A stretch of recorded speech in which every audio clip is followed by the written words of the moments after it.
everyone. I hope everybody is doing great. Today we are going to discuss about the main features of Gothic architecture. These will be the main architectural features that most of the buildings in Gothic architecture had. So the very first and the very important feature was pointed arches. Now, like we already discussed, the in the predecessor of the Gothic architecture, we had Romanesque architecture, and they had circular arches, and which were changed or modified into pointed arches in Gothic architecture. And these arches were basically used everywhere. It was in the window, it was in the doors, it was in the interior ceiling areas, it was on the gateways, on all the major entryways.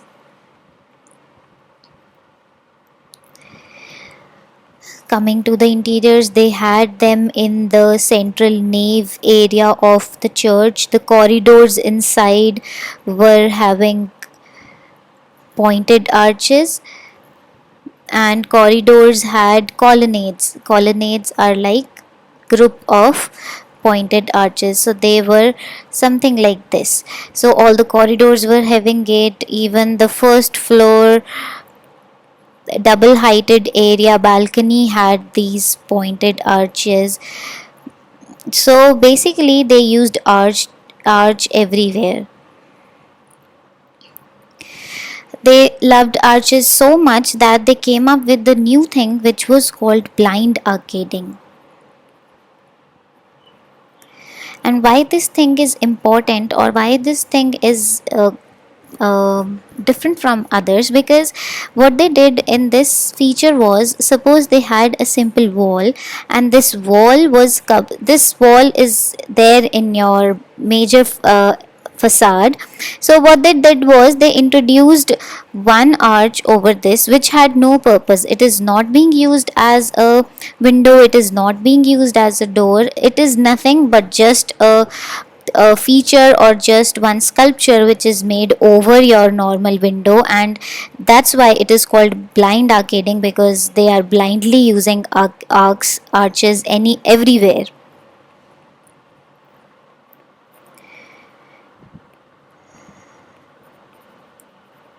So the very first point became our pointed arch.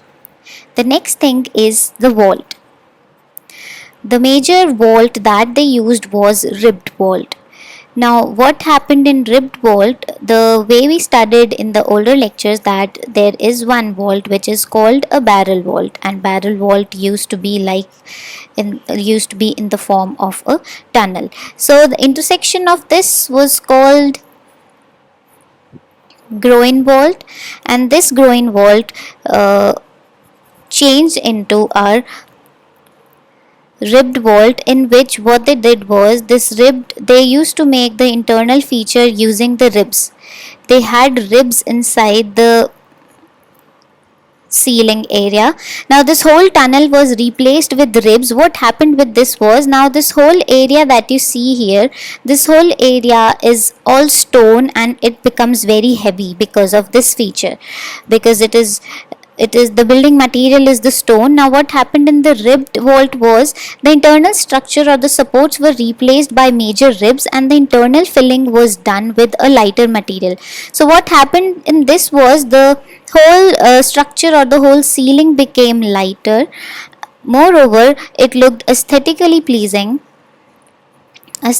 good, and at last the overall look was changed from a barrel vault to a new kind of a vault which was called ribbed vaults. Even there was one more thing, that the load was taken up by the ribs to the ground, and it became easy for goth people to design churches which were more scaled up in proportions than the Romanesque churches. So ribbed vault helped them a lot in coming up with the structures which were having more height, and they were more scaled up than the churches that were there in the early ages.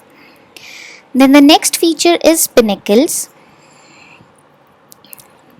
Pinnacles are like the topmost, the way we see castles.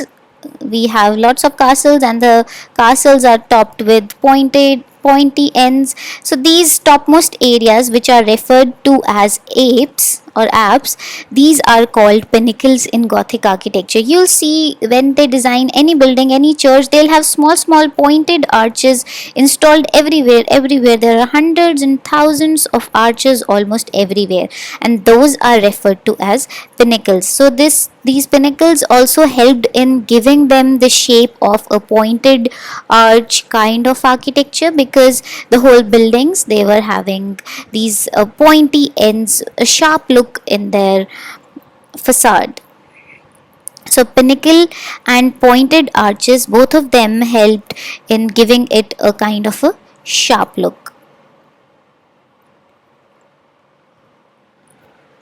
The next feature is introducing a ambulatory zone. Now, ambulatory zone is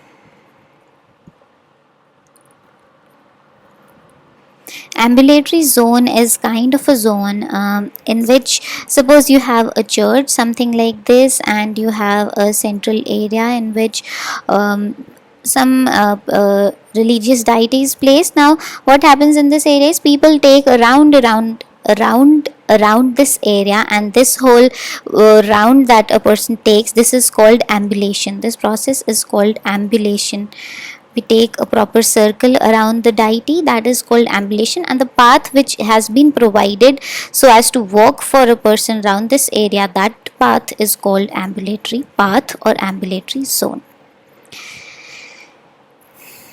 The fifth feature is clustered columns, clustered pillars, or clustered columns. Now what are clustered columns? As the name suggests, the plan of this column is somewhat in such a shape that it seems that the whole column consists of a number of columns. Now in actual, this whole thing is a simple single column. This is how a clustered column somewhat looked like, and this was having arch on one side, so these column on the top had arches, and then in the bottom they had this base from which the straight pillars started. The actual scale will be more since I have less space, so I'm scaling down the whole thing. So this was the normal, the basic column. It was known as spire, which is taking up all the load, and all these circular portions, these are called shafts, and this is your cross sectional plan. On this area you can see this is the ribbed vault that we discussed about. Now these are the main ribs which are taking the load and which are joined to your actual pyre. This is the one which is taking your load, and the inner filling that you can see here, this whole filling is done with a lighter material which is called inlay material. This can be anything. This can be a brick, this can be panel, this can be mosaic, anything can be installed here which is a good building material and which looks aesthetically beautiful. So this is a combination of your ribbed vault feature and a clustered column feature.